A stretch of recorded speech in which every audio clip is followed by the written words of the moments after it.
दोस्तों, पाकिस्तान और ईरान के करीब, जी हां, तस्वीर देख लीजिए, बोलने से पहले सबूत आपके सामने। ईरान और पाकिस्तान के करीब पहुंच गया है अमेरिकी एयरक्राफ्ट कैरियर। हैरान करने वाली बात यह है कि सिर्फ और सिर्फ ईरान से 300 किलोमीटर दूरी पर यह अमेरिका का एयरक्राफ्ट कैरियर पहुंच गया है। डिटेल रिपोर्ट यह है जो अभी तक मुझे मिली है कि यह एयरक्राफ्ट कैरियर ओमान की खाड़ी की तरफ जा रहा है, यानी मिडिल ईस्ट में और भी हथियार तैनात कर रहा है, एयरक्राफ्ट कैरियर तैनात कर रहा है अमेरिका। पूरी तरह से पूरी दुनिया को जबरदस्ती वर्ल्ड वॉर 3 पर लाकर खड़ा करने वाला वाहिद एक यही देश है, अमेरिका। इजराइल कुछ भी नहीं है। इजराइल के पीछे जो मेन मास्टर है, रिंग मास्टर जो इस पूरे कत्लेआम का है, वो बाइडन है, अमेरिका की सरकार है, और उसके बाद इजराइल है। पूरी दुनिया इजराइल के जुल्म को देखकर थक चुकी है। बोलने वाले बोल बोल कर थक चुके हैं और ना बोलने वाले अपने नाच गाने और अय्याशी में व्यस्त हैं। दोस्तों, लेकिन क्या आपको पता है, बाइकॉट बाइकॉट, वो साहिल खान कह रहा था कि बाइकॉट से कुछ नहीं होता। एक वक्त वो था कि ये 20 साल के लिए गायब हो गया था बॉलीवुड की फिल्म करने के बाद। अब अल्लाह ने नवाजा, ऐसा नवाजा कि अल्लाह को ही भूल गया। अल्लाह इतना अमीर किसी को न करे भैया, इतनी दौलत किसी को न दे कि अपना ईमान ही भूल जाए। और लानत ऐसी दौलत पर, बड़े बड़े दौलत वाले दौलत को किनारे करके इस्लाम कबूल कर लिए। ये वो बंदा है जो मुसलमान था, ईमान वाला था, अब ये कहता हुआ पाया गया। आप सुन चुके हैं वो वीडियो कि बाइकॉट बाइकॉट से क्या होता है, बाइकॉट से कुछ नहीं होता है। ये शैतान का पुजारी जो अब सिर्फ मुसलमान के नाम पर खोखला डब्बा है। कितना भी जिस्म फुला ले भैया तू, जितना भी, जिगर में अगर ईमान न हो तो अल्लाह की नज़र में तू इंसान ही नहीं। बहरहाल कोई बात नहीं, पर्सनल खुन्नस इससे है नहीं, क्योंकि बाइकॉट की बात करते हुए इसने बाइकॉट का बाइकॉट करने से इनकार कर दिया। इसने गाजा के 4000 बच्चों के बारे में सुना ही नहीं। गाजा के बच्चों की लाशों के टुकड़े इसने देखे ही नहीं, या देखे तो देखने के बाद अगर ये ऐसी बात बोल रहा है तो इससे बड़ा जालिम का सपोर्टर कौन हो सकता है? मुसलमान तो नहीं हो सकता ये। खैर, अब आपको बता दूं कि बाइकॉट की बात जो मना कर रहे हैं, बाइकॉट मत करो, बाइकॉट से क्या होगा? अबे गाजा के बच्चे, नन्हे मुन्ने बच्चे कह रहे हैं कि बाइकॉट करो। किस किस प्रोडक्ट का? खुद बच्चों ने दिखा दिया है। कम से कम लोगो देख के समझ तो जाएंगे। देखिए बच्चों को, गाजा के बच्चों को।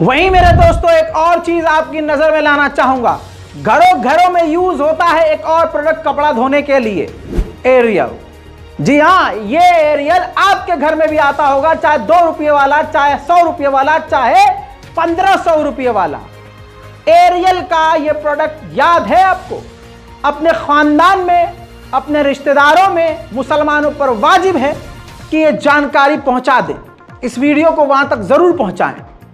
एरियल पूरी तरह से पब्लिकली इजराइल के कातिलों को, जो जेनोसाइड गाजा में कर रहे हैं, उनको सपोर्ट कर रहा है। कैसे? ये इजराइल की मिलिट्री के लिए अपने ट्रक के ऊपर सैकड़ों वॉशिंग मशीन लगाकर भेज दिया है बॉर्डर पर। इजराइल की मिलिट्री के कपड़े धो रहा है एरियल, और एरियल से धो रहा है, और उसके बाद प्रेस करके, पूरा तैयार करके इजरायली फौजियों के कपड़े, ड्रेस दे रहा है। देखिए Guys, we are here next to the border. Laundry, washing machines, dryers. We're getting now. It's going to be ready and we're going to iron for the soldiers. This is not a base. This is in the fields and these soldiers are in front line to Gaza. A week and a half, he didn't do laundry and we're doing laundry right now. Wow,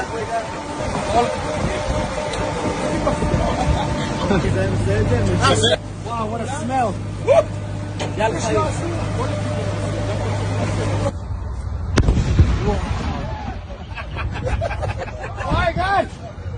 Guys, we're booming Gaza right now. I'm trying to take my popsicle. I'm with our best soldiers here. This is crazy. This is not normal what's going on. But guys, we are going to win. We are together. We're strong. Look at their smiles. Look at their smiles. This guy didn't sleep. How long you didn't do laundry? About 2 weeks, 3 weeks, yeah. 2-3 weeks, and we brought him the laundry here. You're going to have a smell. उम्मीद करता हूं कि अगर आप इंसान भी हैं और अगर मुसलमान हैं तो बात ही फिर क्या कहना। तो इस रिपोर्ट को जरूर शेयर करेंगे। मुसलमान लोगों से, दुकानदारों से मेरी यह अपील है कि इजराइल के प्रोडक्ट को बेचना ही बंद कीजिए। क्या होगा? कुछ कमाई में कमी आ जाएगी, लेकिन अल्लाह की कसम जन्नत में एक मकान जरूर मिल जाएगा। यहाँ के फ्लैट हासिल करने के लिए, शहर में एक फ्लैट हासिल करने के लिए, ज़मीन का टुकड़ा हासिल करने के लिए आप अपनी पूरी ज़िंदगी चप्पल घिस देते हो। बड़ी आसान तरीके से आप जन्नत में मकान बना सकते हो।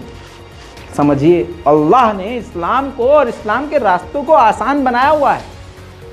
सवाब के काम बहुत हैं, लेकिन हमें करने नहीं है। हस्बी अल्लाह व निअमल वकील। मेरे दोस्तों, आपको बता दूं कि कोसोवो की राजधानी में कोसोवो ने फ्री फिलिस्तीन का झंडा लहरा दिया है और उसी के बराबर में यूक्रेन, फ्री यूक्रेन का झंडा भी दिखाई दे रहा है।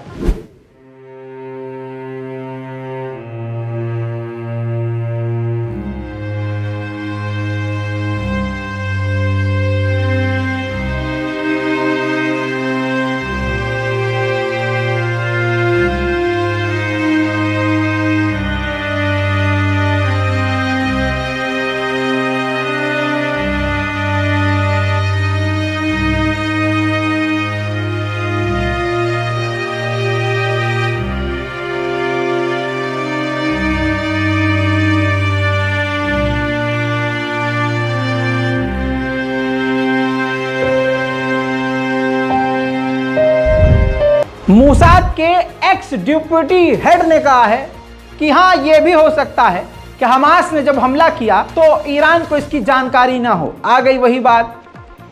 ईरान पहले से कह रहा है कि हमास ने जो हमला किया इसकी जानकारी हमें नहीं थी, लेकिन जबरदस्ती इल्जाम ईरान पर ठोका जा रहा था इजराइल के द्वारा। चाइना ने बोला है कि गाजा में अल-शिफा अस्पताल इस बात का सबूत है कि गाजा में कितना कत्लेआम हो रहा है और मानवता किस तरह से ताक पर रख दी गई है। मेरे दोस्तों, इस्लाम के गद्दार दुबई देश के अंदर इजराइल की डिफेंस मिनिस्ट्री के द्वारा हथियारों के स्टॉल लगाए गए हैं, क्योंकि वहाँ स्टॉल लगे हुए हैं, हथियारों की एग्जीबिशन चल रही है। बहुत सारे देश अपने हथियार वहाँ दिखा रहे हैं। लेकिन अच्छी बात यह है कि उन इजराइलियों के स्टॉल पर कोई भी नहीं जा रहा है, खाली पड़े हैं। उधर इजराइल की अथॉरिटी ने बताया है कि 1,90,000 इजराइलियों की हमें वेपन्स, हथियारों के लिए लाइसेंस की रिक्वेस्ट मिली है। एक तो ये हथियार बांट ही रहे हैं, दूसरा ये भी बता रहे हैं कि लाइसेंस भी लोग हमसे मांग रहे हैं। अमेरिका के शिकागो में यहूदियों के दफ्तर पर, सरकारी दफ्तर के अंदर घुसकर फिलिस्तीन समर्थक यहूदियों ने स्टॉप वॉर और स्टॉप जेनोसाइड और गाजा के समर्थन में नारेबाजी कर दी, यहूदियों के अमेरिकी दफ्तर में घुस के। जिसके बाद दोस्तों सैकड़ों यहूदी और फिलिस्तीनियों को गिरफ्तार किया गया। देखिए,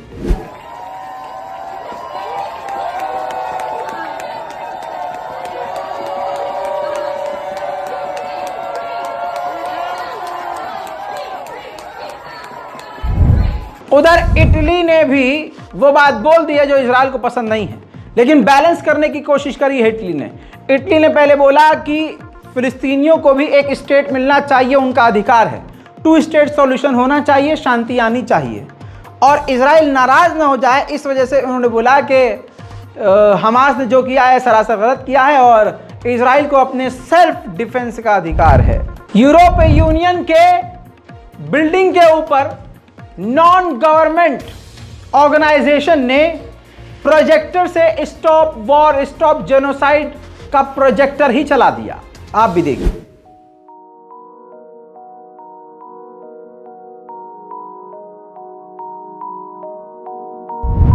दोस्तों, अरब देशों को एक तरफ फेंक दीजिए, खुदा की कसम अरब को तो इनसे सीखना चाहिए, आयरलैंड से। अल्लाह की कसम, आयरलैंड खुलकर फिलिस्तीन के साथ है। आयरलैंड के फॉरेन मिनिस्ट्री के स्पोक पर्सन ने कहा, अंग्रेजी में नारा दिया, in are thousand in are millions we are all Palestinians. जी हां, और ये पब्लिक में दिया है। आयरलैंड के विदेश मंत्रालय के प्रवक्ता, यानी आयरलैंड पूरी तरह से फिलिस्तीन के साथ। देखिए, Sinn Féin stand with the Palestinian people.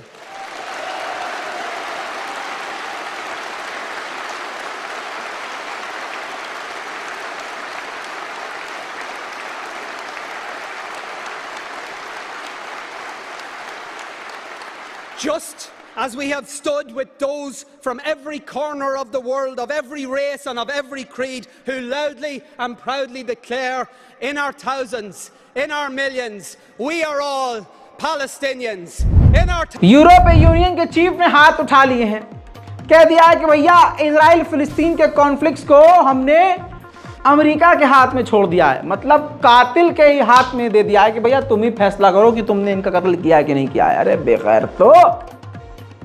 और सुनिए यूरोपीय यूनियन की चीफ ने क्या कहा। अगली लाइन उन्होंने बोली कि इजराइल फिलिस्तीन के इस मामले से अब यह क्लियर हो गया है कि 2 स्टेट सॉल्यूशन जरूरी है और वही सॉल्यूशन है।